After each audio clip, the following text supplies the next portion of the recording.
বরগুনা জেলায় প্রতিটা উপজেলায় রয়েছে স্বেচ্ছাসেবী সংগঠন। প্রতিটা সংগঠনই কার্যক্রম এবং দক্ষতার দিক দিয়ে সব দিক এগিয়ে থাকলেও ঘূর্ণিঝড়ের কাজ করতে গেলে দক্ষশীল এবং প্রশিক্ষণপ্রাপ্ত হতে হয়।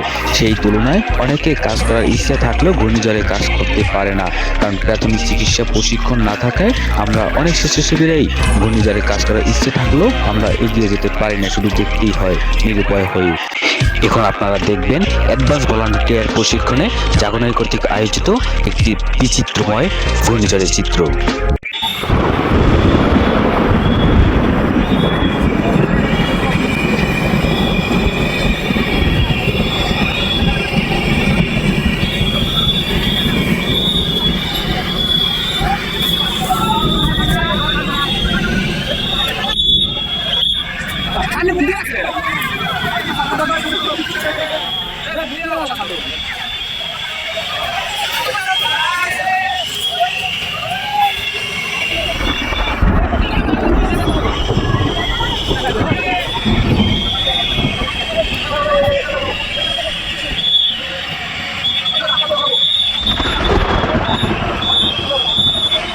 আপনারা দেখতেছেন ভিডিওতে যে স্বেচ্ছাসেবী সংগঠন তারাও নিজ দায়িত্বে নিজ কর্তব্যে শুধু মানুষের পাশে দাঁড়াবে বলে তারা এগিয়ে আসছে ঘূর্ণিঝড় কবলিত মানুষের পাশে।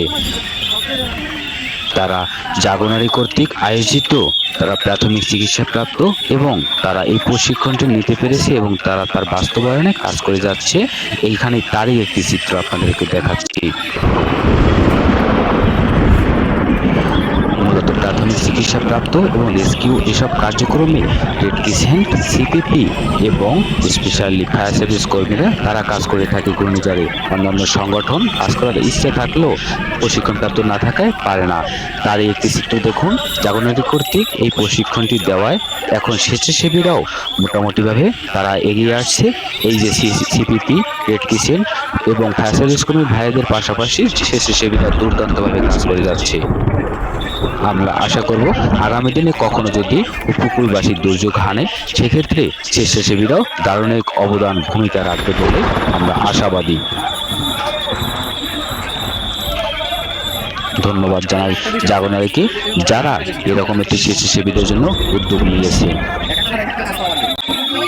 মারা গিয়েছেন এবং 5 থেকে 6 জন মানুষ গুরুতর আহত হয়েছে এবং তাদেরকে তাৎক্ষণিক স্বেচ্ছাসেবী সংগঠন স্বেচ্ছাসেবীরা জাগরণী কর্তৃক স্বেচ্ছাসেবীরা তারা তাৎক্ষণিক প্রাথমিক চিকিৎসা দিয়ে এবং স্ট্রেচারে করে হাসপাতালে নিয়ে যায় এবং তাদের প্রাথমিক চিকিৎসাটা যেন সর্বোচ্চ পায় সেই তত্ত্বাবধানে জাগরণী আছে। ধন্যবাদ জাগরণীকে।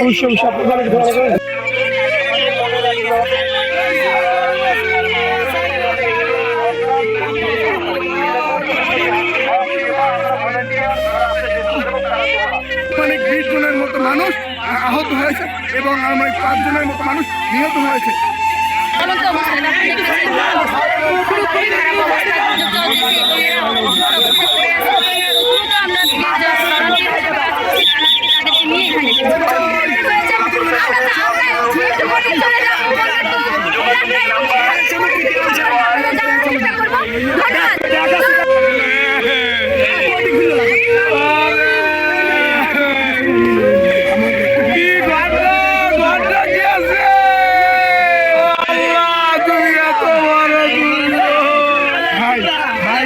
কিছু নাই, ঘর দিয়েছে, ঘর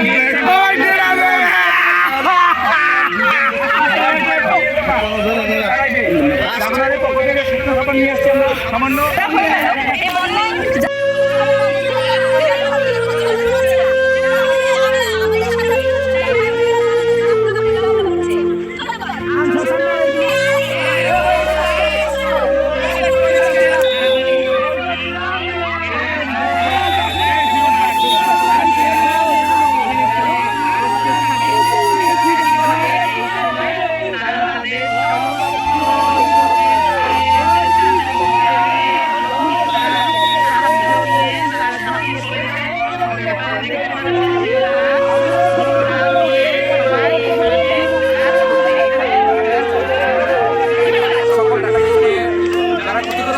তাদেরকে আমরা আন্তরিক সহায়তা